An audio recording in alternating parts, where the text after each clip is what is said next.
Guys আমাৰ গাহৰিবোৰ মৰি গ'ল চব বেমাৰত। এতিয়া ৰিপেয়াৰিং কৰি আছো ৰুমকেইটা, আকৌ নতুনকৈ গাহৰি আনিম। এইটো আমাৰ মিস্ত্ৰী, হাই দিয়া। এইটো আমাৰ মিস্ত্ৰী আছে, লাগি আছে।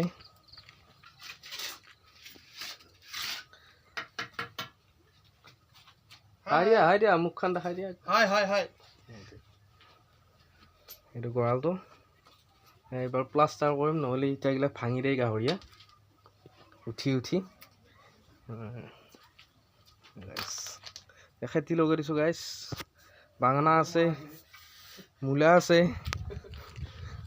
গাইছ, এয়া মূলা আমাৰ, বাঙনা আছে,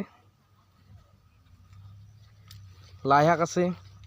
এই আলুৰ কাৰণে হাল বাই থৈছোঁ গাইছ, আলু তিয়হ ভেন্দি আছে আমাৰ।